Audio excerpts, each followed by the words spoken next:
Alors, connaître le théorème, c'est bien, mais savoir quand et comment s'en servir, c'est mieux. Alors, quand et comment se servir du théorème de Pythagore? Eh bien, on se sert du théorème de Pythagore, comme tu l'as vu, lorsqu'on connaît deux longueurs d'un triangle rectangle et que l'on cherche la troisième. Alors, on va avoir deux cas de figure possibles. Le cas de figure où la longueur que tu cherches, c'est l'hypoténuse, c'est-à-dire la plus grande longueur. Auquel cas, encore une fois, on sera très vigilant sur la rédaction, c'est hyper important. On commencera par dire que le triangle ABC est rectangle et on précise le sommet en A. On le sait par le codage ici. Donc, d'après le théorème de Pythagore, on cite le théorème utilisé, tu écris l'égalité associée, c'est-à-dire le plus grand côté au carré, le plus grand côté c'est BC, donc BC au carré qui est égal à la somme des carrés des deux autres. Ensuite, tu remplaces les longueurs que tu connais. AB, je connais, ça fait 9. AC, je connais, ça fait 12. Donc, je remplace ici. Maintenant, je vais calculer du coup BC au carré. 9 au carré, ça fait 81. 12 au carré, ça fait 144. Et quand j'ajoute ces deux quantités-là, eh bien, j'obtiens finalement BC carré égale 225. Et maintenant, quand j'arrive ici, eh bien, je cherche le nombre qui, multiplié par lui-même, donne 225. Alors, le nombre positif, puisqu'on cherche une longueur. Donc comme BC, la longueur, elle est positive, eh bien, j'utilise la racine carrée de 225. Et je fais une passe à la calculatrice et j'obtiens 15. Voilà. Donc ça, le premier cas de figure, c'est quand je cherche l'hypoténuse, la plus grande longueur. Deuxième cas de figure, ce n'est pas l'hypoténuse que je vais chercher, mais un des deux plus petits côtés. Comme c'est le cas ici. Alors, on recommence. Le triangle ABC est rectangle en B. Je suis vigilant, je fais attention, les sommets en lesquels ils sont rectangles changent. Donc mon triangle ABC est rectangle en B. Donc d'après le théorème de Pythagore, on a le plus grand côté, et ici l'hypoténuse du triangle ABC, c'est le côté AC.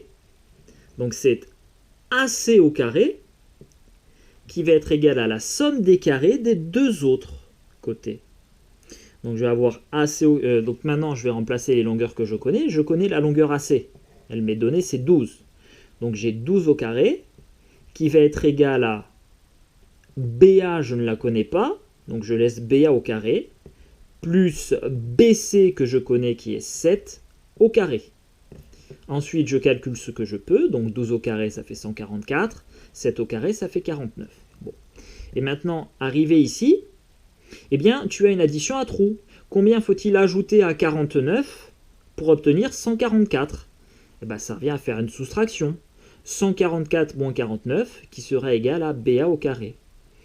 Et ça fait 95. Maintenant qu'on sait que BA au carré vaut 95, comme BA est une longueur, elle est positive, et du coup, BA, ce sera égal à la racine carrée de 95. Je fais une passe à la calculatrice et je retrouve sa valeur. Voilà. Donc les deux cas de figure possibles. Donc tu as bien compris, quand on se sert du théorème de Pythagore, eh bien quand on a un triangle qui est rectangle, et lorsqu'on connaît déjà deux longueurs de ce triangle-là. Et les deux cas de figure, soit c'est l'hypoténuse qu'on cherche, soit c'est un des deux plus petits côtés qu'on cherche. Alors on va appliquer ça, là, tu vois, dans l'exercice 4, une histoire d'application. Et d'ailleurs, je pense que ça suffira pas. Tu as des fiches d'entraînement sur ça, là, tu vois, cette méthode-là. Il faut que tu l'appliques plein de fois pour que cette rédaction-là, elle rentre et qu'elle devienne automatique. C'est hyper important. Alors, déterminer un justifiant la longueur BC, on arrondira au centième si besoin. Alors, premièrement, mon triangle ici ABC, il est rectangle en A. N'hésite pas à te servir de la méthode le temps que tu enregistres la rédaction. Donc on commence par dire le triangle ABC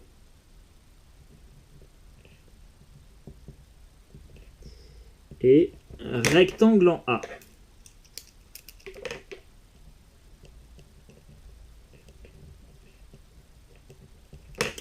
Donc, d'après le théorème de Pythagore,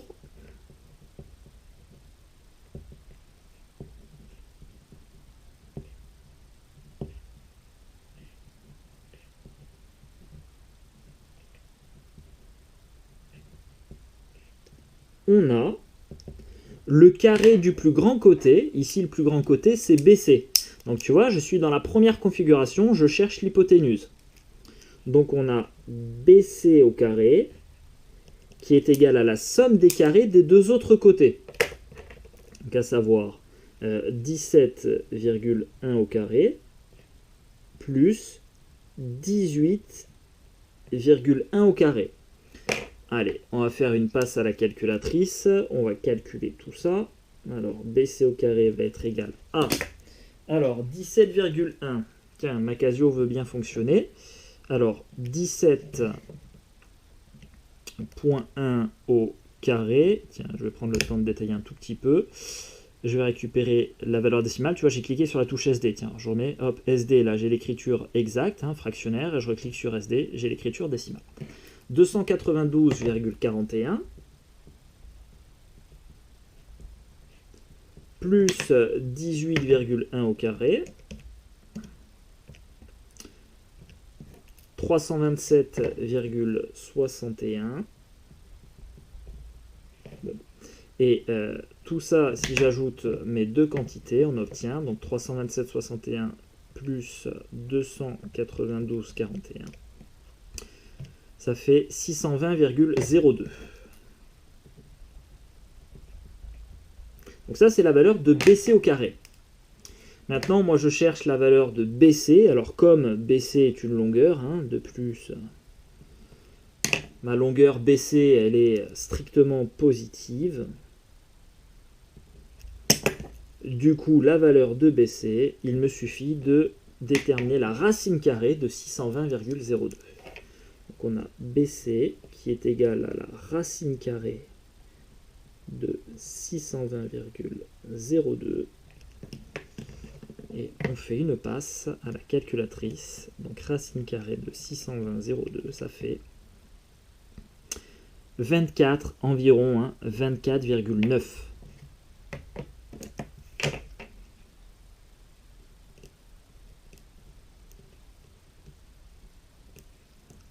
Voilà. Deuxième cas, déterminer en justifiant la longueur DE, arrondir au centième si besoin. C'est reparti.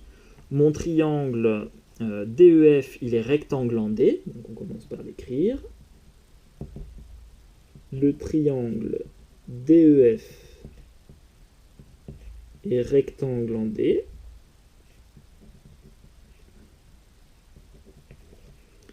Donc, d'après le théorème de Pythagore,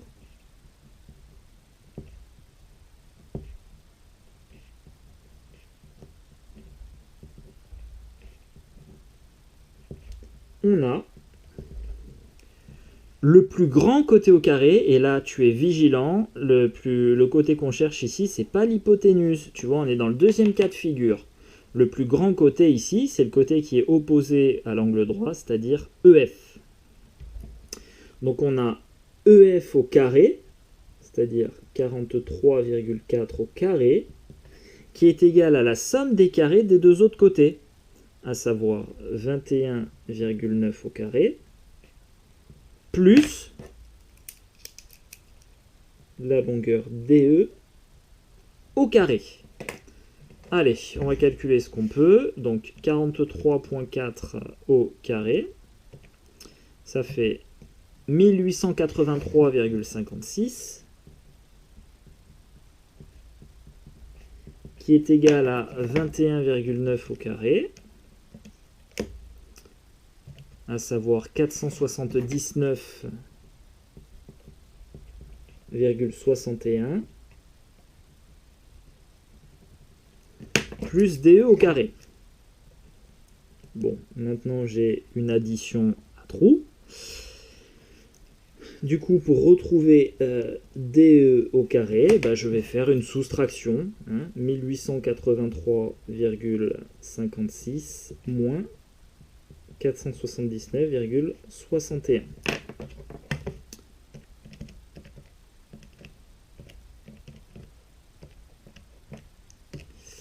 Et on obtient 1403,95.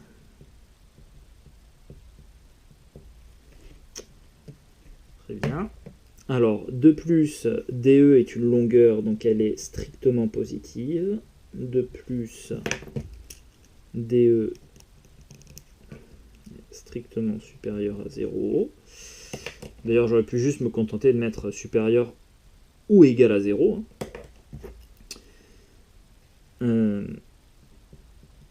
Donc, la valeur de DE est égale à la racine carrée de 1403,95. Allez, on fait une passe à la calculatrice. Racine carrée de 1403,95. Et ça nous donne environ, alors si j'arrondis à deux chiffres après la virgule, 37,47. Environ égal à 37,47. Ok, c'est parfait. Et puis là, tu peux regarder, ça reste quand même cohérent. Hein, tu vois, c'est bien plus grand que 21,9 et ça reste plus petit que 43,4. Donc on est très très bien là-dessus. J'insiste lourdement dessus, il faut que tu fasses des fiches d'entraînement. Tu vois, là, cette application, on l'a appliquée que 2 fois. Il faut l'appliquer plein de fois pour que cette rédaction-là, devienne automatique. C'est hyper important. Allez, entraîne-toi bien, bon courage.